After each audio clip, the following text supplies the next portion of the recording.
বন্ধুরা, আপনারা ভিডিওতে যে দৃশ্যটা দেখছেন এটা শুধু পানির ভেতর থেকে পাট তুলে আনার দৃশ্য নয়। এর পেছনে লুকিয়ে আছে একজন কৃষকের অনেক দিনের পরিশ্রম, ঘাম আর স্বপ্ন। আমাদের গ্রামের কৃষকদের কাছে পাট শুধু একটা ফসল নয়, পাট আমাদের সোনার ফসল। এই পাটের জন্য কৃষক কত কষ্ট করেন।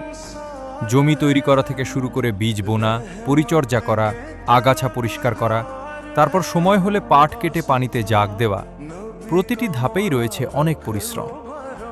কিন্তু প্রকৃতি সবসময় কৃষকের মনের মতো চলে না। কখনো অতিরিক্ত পানি, কখনো বৃষ্টি, কখনো রোগবালাই, অনেক কারণেই পাট নষ্ট হয়ে যেতে পারে। তারপরও কৃষক হাল ছাড়েন না।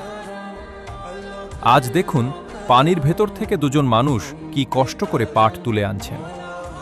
শরীর কাদায় মাখামাখি, পানির মধ্যে দাঁড়িয়ে কাজ করতে হচ্ছে, তবুও মুখে কোনো অভিযোগ নেই।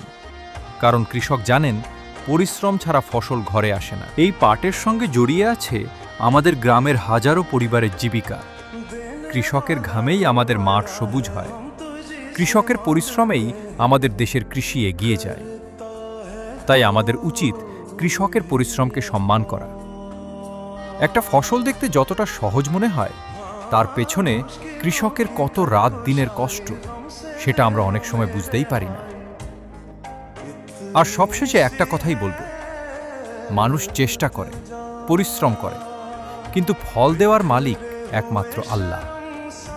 আজ পাট ভালো হবে কিনা, দাম কেমন হবে, কৃষকের ঘরে কতটুকু লাভ আসবে, সবই আল্লাহর ইচ্ছা। তাই আমরা পরিশ্রম করব, সাধ্যমতো চেষ্টা করব, আর আল্লাহর উপর ভরসা রাখব। পাট আমাদের সোনার ফসল, আর কৃষক আমাদের দেশের গর্ব। আল্লাহ যেন আমাদের দেশের সকল কৃষকের পরিশ্রমে বরকত দেন, তাদের ফসল ভালো করেন এবং তাদের ঘরে শান্তি ও সচ্ছলতা দান করেন। আমিন।